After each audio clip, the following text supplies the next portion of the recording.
वो खान साहब लंगरे महदूद नहीं है, आतिशे नमरूद है। बेखतर कूद पड़ा आतिशे नमरूद में इश्क। हाय, बेटा इनको जूनागढ़ वाला वाकया सुनाओ जहां का नवाब मौसीकी का कला कमा करना चाहता था। वो तो इसलिए कला कमा करना चाहता था कि आपने नवाब ऑफ जूनागढ़ को चूना बहुत लगाया। अल्लाह माफ करे, अल्लाह माफ करे। खान साहब वो भी क्या मुश्किल दौर था। हाय हाय, आपकी जिंदगी में कभी आसान दौर भी आया है? अली मुमताज साहब, यकीन मानिए नवाब ऑफ जूनागढ़ ने ऐलान कर दिया कि खबरदार, अगर किसी ने मेरी रियासत के अंदर कोई राग छेड़ा तो मैं उसे छोड़ूंगा नहीं।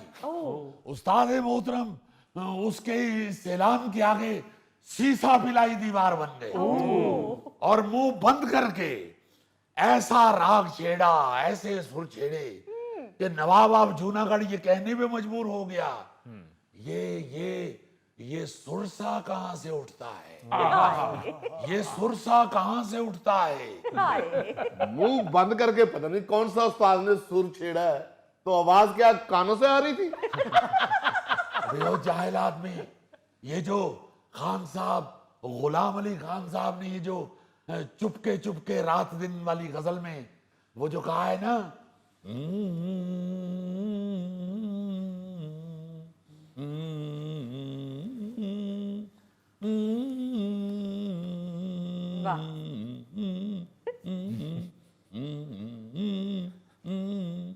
ये खान साहब से मुतासर होके कहा हुआ है। लो, वाह वाह वाह वाह, बकवास बकवास।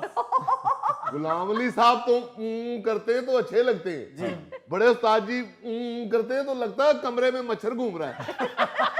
नहीं तो खान साहब, उस्ताद जी की इस हरकत पर नवाब ऑफ जूनागढ़ ने कोई रद्द अमल नहीं दिया? दिया जनाब, उन्होंने अपने वजीर से कहा कि पता करें ये ऊं की आवाज कहीं जलजला आने से पहले तो नहीं आती।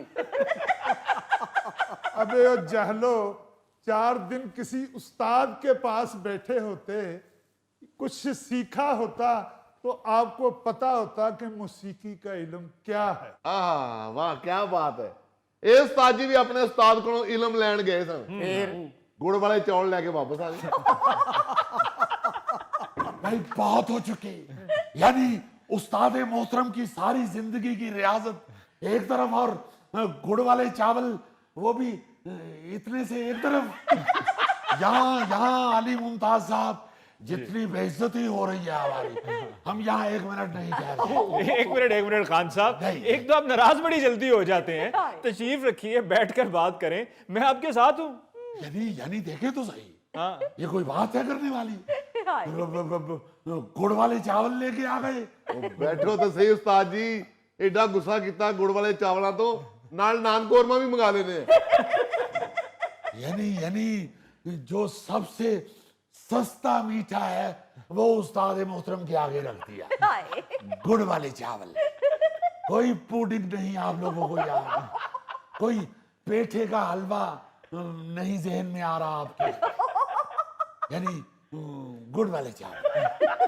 चलें, गुड़ वाले चावलों का ही जिक्र करना है तो बीच में काजू और बादाम तो होने चाहिए। अच्छा खान साहब, वो तो बताइए कि वो नवाब ऑफ जूनागढ़ का फिर उसके बाद रिएक्शन क्या था? भाई रिएक्शन क्या होना है, वो रियासत के नवाब थे, जा पहुंचे खान साहब तक उनके शाही कोतवाल। अच्छा, और जहां से निकल रहा था वहीं से गिरफ्तार कर लिया और पकड़ के ले गए नवाब साहब की हवेली में, उनके सामने हाजिर कर दिया।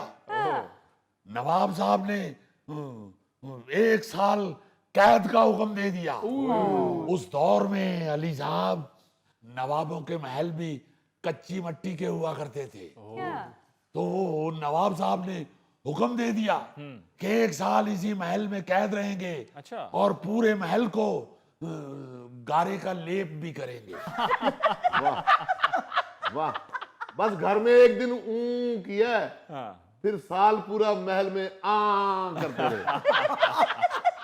ओहो, 1 साल कैद रहे वहां पर? कहा भाई, सिर्फ 2 महीने के बाद उन्होंने छोड़ दिया, वो नवाब ऑफ जूनागढ़ ने छोड़ दिया उसे छोड़ना पड़ गया। उन्हें ख्याल आ गया होगा ना कि बहुत बड़े फनकार हैं। नहीं, उन्हें नहीं ख्याल आया। अच्छा। ये तो जो शाही मुलाजमीन थे उनको एहसास हुआ कि इनकी कैद की वजह से शाही लंगर खाने में कैद पड़ गया है। वो सारे शाही मुलाजमीन इकट्ठे होके नवाब साहब के सामने पेश हो गए। उन्होंने कहा कि इनको छोड़िए वरना हम नौकरी छोड़ देंगे। और तो और नवाब साहब के शाही हाथी इतने कमजोर हो गए, यूं लगने लग गया कि शायद किसी बच्चे ने इनमें से हवा निकाल दी है। बिल्कुल ही मरियल हो गए हाथी। क्योंकि 2 महीने उस्ताद मोहतरम हाथियों के गन्ने भी चूस गए। उनको रिहा करना पड़ा। आप यकीन माने, जब कैद हुए थे उस वक्त 80 किलो के थे, जब रिहा हुए तो 680 किलो के थे। उन्होंने जंजीरें खोल दी, फिर भी शाही महल से बाहर नहीं निकल पा रहे थे, क्योंकि दरवाजे छोटे रह गए और कैदी बड़ा हो गया। तो फिर निकले कैसे? भाई उन्होंने शाही दरवाजा खोला अच्छा। और अपने 36 शाही कुत्ते छोड़ दिए। उनके खौफ से फिर उस्ताद मोहतरम शाही दरवाजे में से निकले हैं और दरवाजे में फंस गए। अच्छा। जोर लगाने से दरवाजा गिर गया और दरवाजा गिरने से शाही महल की छत भी गिर गई। और यकीन मानिए, वहां पे ऐलान हो गया कि शाही महल पे दुश्मनों ने हमला कर दिया है। अच्छा, तो फिर नवाब साहब तो बहुत शदीद गुस्से में आ गए होंगे। अरे भाई, कौन सा शदीद गुस्सा। नवाब साहब तो छत गिरने से शतीरी के नीचे आके अल्लाह को प्यारे हो गए। शाही महल का तो बेड़ा गर्क हो गया। अली मियाँ, इसी वाकये के बाद तो लोग कहना शुरू हुए थे किसी फनकार की हाँ नहीं लेनी चाहिए। अच्छा, अब माजी के किस्सों को छोड़ें, अब आपके फन की, आपकी बहादुरी की बहुत अशद जरूरत है। आपको मालूम है कि सिंध में 2.5 साल पहले सरकारी स्कूलों में म्यूजिक टीचर के लिए इम्तिहान हुआ था। लोगों ने वो इम्तिहान दिया, पास भी हुए, लेकिन अब तक उनको उनके अपॉइंटमेंट लेटर्स नहीं दिए गए। तो बेटा, ये क्यों नहीं दे रहे उनको अपॉइंटमेंट लेटर? अगर अगर अगर उन बेचारों ने इम्तिहान भी पास कर लिया है तो फिर क्या कबाहत है उनको तकर्रुरनामे देने की? खान साहब, यही तो बात उनको समझ नहीं आ रही, जिसकी वजह से फिर उन्होंने एहतजाज किया अपना हक हासिल करने के लिए, और पुलिस ने उन पर तशद्दुद कर दिया, डंडे चलाए और उनके मौसीकी के आलात तोड़ दिए। देखिए जरा, देखिए क्या क्या जुल्म है, कैसा जालिम दौर आ गया है। कहीं डंडे बढ़ रहे हैं, कहीं अंडे बढ़ रहे हैं। वो वीडियो दिखाई है ये शातिक खान ने। वो क्या है, वो लड़का, वो चाहत खान, चांद फतेह अली खान। नहीं बेटे, फतेह ना उसे कहो साहब। क्या फतेह किया उसने? हाँ, चाहत तक ठीक है, लोग उसे चाहते हैं, ठीक है, फतेह मत कहिए बेटे। तो वो चाहत खान वो खड़ा था कहीं सड़क के ऊपर, तो उसको अंडे मार दिए, अंडे मार दिए। देखिए, अब देखिए भाई, वो आपको नहीं पसंद तो ना सही, बिल्कुल, मगर इस तरह की हरकत और होछी हरकत करना मुनासिब नहीं है। हाँ जी। बहुत बुरी बात है खान साहब, उस बेचारे के सर पे अंडे मारे हैं। वो बेटे, वो तो जाहिर है जहां उनको जगह नजर आई उन्होंने वही मारने थे ना। मगर है बुरी बात है। वो तो चलो कोई थे बेचारे लखंडरे नौजवान, ये जो हुकूमत ने